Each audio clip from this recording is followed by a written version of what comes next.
Today on Conversations with Cody, I have David Herron. After 5 years working in the city, he made a decision to try a role of real pharmacist. So why did you choose Mount Isa? I guess there are a number of reasons why I chose to practice here in Mount Isa.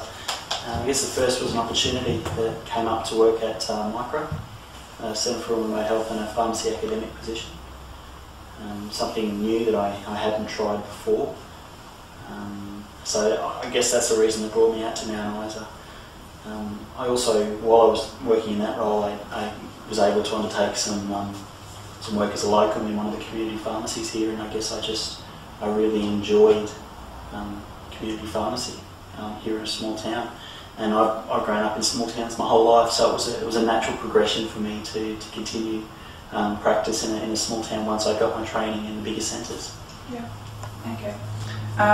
What do you see as important issues relating to rural and remote pharmacy? I think the issues that relate to pharmacy in general are always pertinent to rural and remote pharmacy, but we do have some extra areas of concern. Retention and recruitment of pharmacists to rural areas is always going to be more difficult than in the city.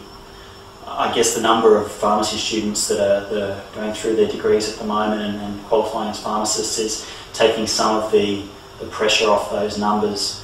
But we're seeing more, they're saying, in the larger metropolitan and larger cities, such as Townsville and Cairns. You're starting to find there's more and more pharmacists, so less and less jobs, which is starting to push people into a few of the smaller towns.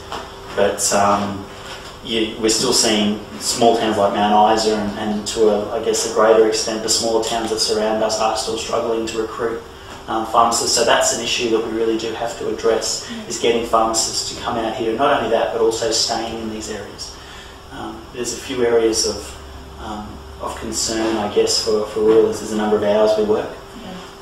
You do larger hours, you do bigger hours than you would do in larger centres, and I guess you also do, you're working by yourself a lot more, so you haven't got that peer group, whether it be in the pharmacy you're working a lot of the time, you're actually the sole pharmacist, or even just having a group of peers around you, so a large number of pharmacists as well. So they're all concerns that we have to sort of look at, I guess, if we're going to get community pharmacy in rural areas stabilised, I guess, and fixed.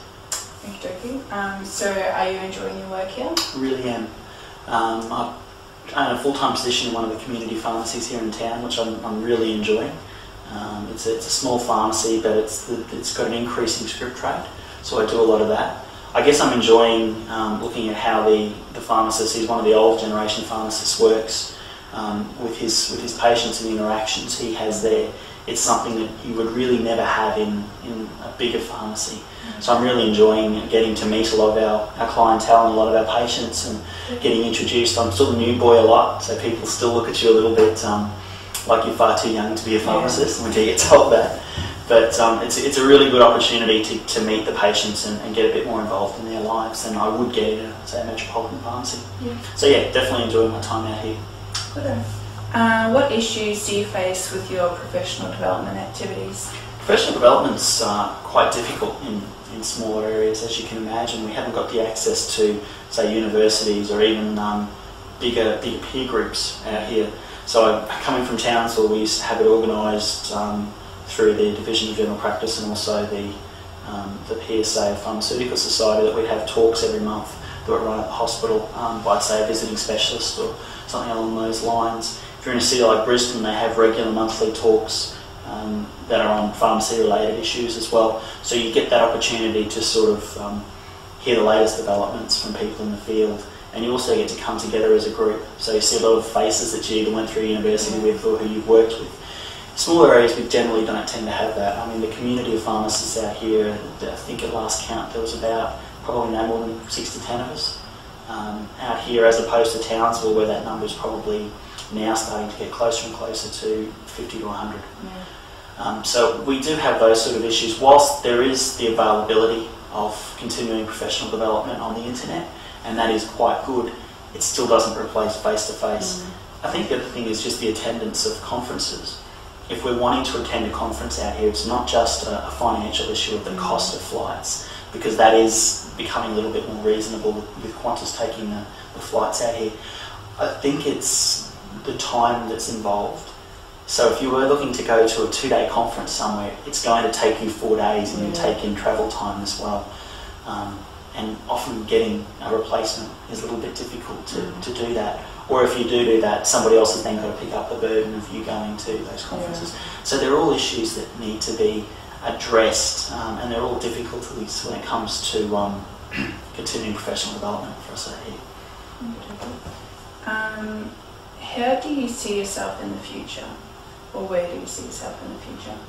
I don't know. I think small towns. I think a small town somewhere, whether it be Mount Isa, I'm not 100% sure, but I think a smaller community working in pharmacy somewhere is where I will end up. It's what I enjoy. It gives me the people contact, and also clinically I find it very challenging. You're on your own a little bit more, so you have to rely on yourself a lot more than you would if you were in, say, a bigger pharmacy where there were, say, 3 or 4 pharmacists that you could bounce ideas off. Here you're relying a lot on your own learning and your own education to sort of make some clinical decisions. So I really enjoy that aspect of my job. So whether it be Mount Isa or another small town, I think that's where I'm going to be in the next at least 5 years, 10 years, who knows. I'd like to say a Caribbean island somewhere mixing drinks, but we'll see how we go.